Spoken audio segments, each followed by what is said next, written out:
In the meantime, the Lagos State branch of the Nigerian Medical Association has rejected the federal government's proposed medical salary structure, calling it flawed, inequitable, and harmful to Nigeria's healthcare system. At a press briefing in Lagos, the association said the proposal has eroded clinical responsibility by distorting salary relativity between doctors and other health workers. It also condemned extending specialists and honorarium allowances to non-medical doctors and equating physicians' allowances with those of academic doctorate holders in allied fields. The NMA warned that implementing the structure would worsen the doctor shortage and accelerate brain drain. To discuss this, we're joined by Chairman, Nigerian Medical Association, Lagos State Chapter, Dr. Saheed Babajide. Thank you so much, sir, for joining us on the news. Good evening, the viewers in Nigeria. So let's start from the point where the Nigerian government signed a deal with St. Lucia. Now, the NMA is criticizing President Tinubu for the deal. But when you look at it, isn't it a chance for better pay, better welfare, better knowledge experience between the two countries? Thank you very much. It's unfortunate. Probably Mr. President was misadvised in the sense that Nigerian doctors are going out of the country through the JAPA. Number one, where are they going to get the doctor? That's the first question the president should ask the person that advised him. Where are they going to get? Where you don't have, what you don't have, you can't give. Because in the country now you have shortage of doctor. Where the president get the doctor to those places? That is number one. Number two is that there is this show of insensitivity by the federal government. When your doctor are asking for good remuneration, in St. Lucia, they are paying them about 113 million annually. You want to pay somebody 40 million annually. Does it make any sense? We saw person take it. The second thing, even you are shortchanging the doctor. Somebody, I go to another country, they are paying them 130 million, and you are giving me 10 million to the same place, and be paying 10 million, even less than the half. Apart from that, in your country, you are paying around 11 to 12 million. Does it make any sense? I think the best thing I have to tell Mr. President, number one is to reject the whole federal Ministry of Health, in the sense that any government, from the federal to the state to the local government, we are not talking about JAPA syndrome, resolving JAPA syndrome. They are wasting their time.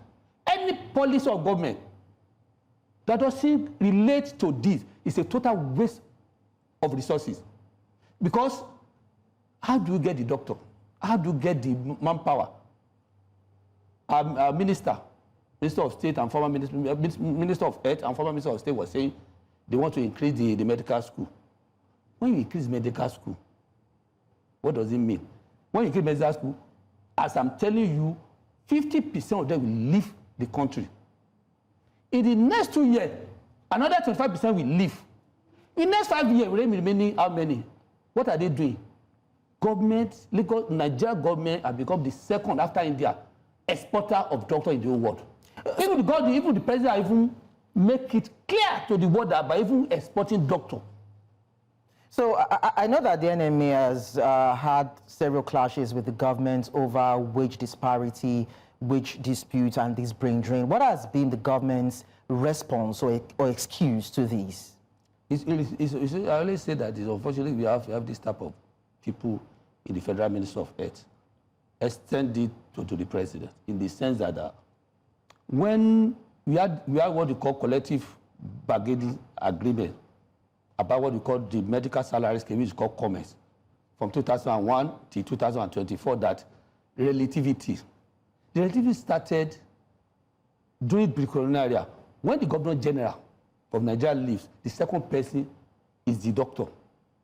From that, we have a ratio of 4-2-1. 4 to doctor, 2 to pharmacy, and 1 to the other. Later, it eroded to 1.5 to 1. Now, later I got to the 1.5 to 1.2 to 1. Now, at this level, what they brought us is that we are at the same level of 1 to 1. And the question is not about doctor. Even within the not doctor, let me give an example of the pharmacy. Will a pharmacy allowed to be paid the same amount of money with the pharmacy technician? Will they allowed to pay the same amount with the technician? If the pharmacy want to increase their years to 6 years, and pharmacy technician want to increase their years to 6 years, will they allow the same thing to be paid? The same to the medical scientists. Will they allow medical technician to be paying the same amount of money?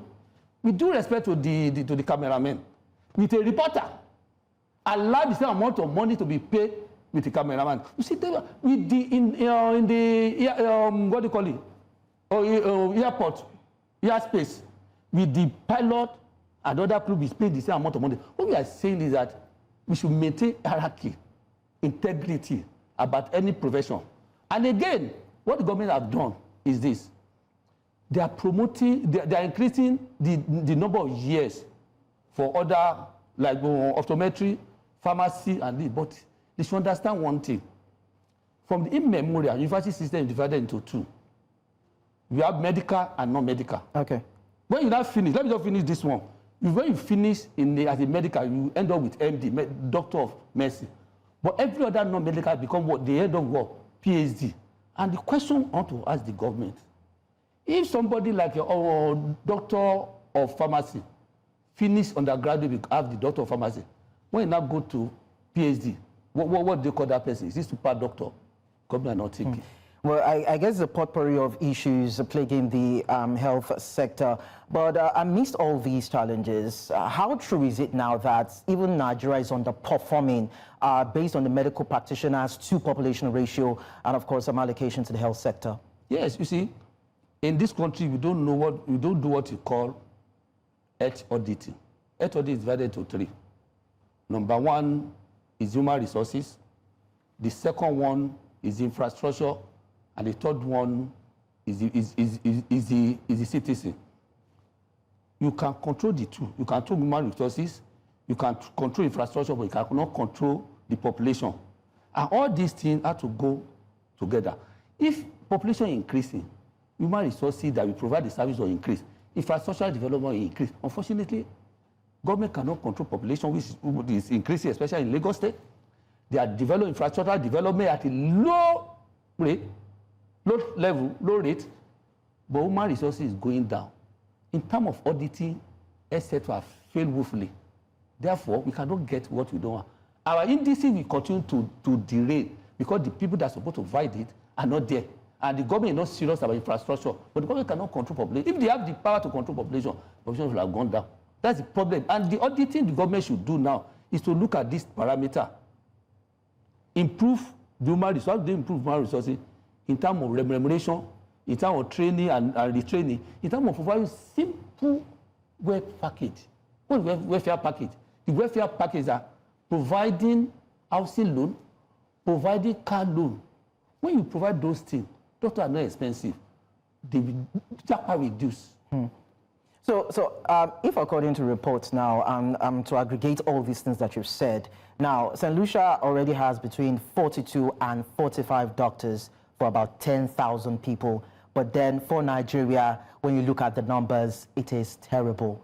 So this would eventually mean that whatever it is that the Nigerian government is trying to sign with St. Lucia or probably the Caribbean countries is unnecessary and misguided. It's totally, completely unnecessary. If they put them there, what do they want to do? Do they even need it? The question we ask ourselves, do they even need it? Is it not just ophthalmology that our government is doing around? Do they even need it? You are not solving your problem, you want to solve somebody's problem. I think government should stop that program. What they should be thinking of, do a better program. What we normally do, government normally do, when you do your residency, you have what we call overseas training, which they have stopped. They should do that one. Use that money to do overseas training for the betterment of Nigeria in terms of health sector, not wasting money unnecessarily. Well, we hope they will take decisive steps. I think they will do that. Thank you so much, Dr. Saheed Babajide, for sharing this important information with us. We appreciate that. Thank you.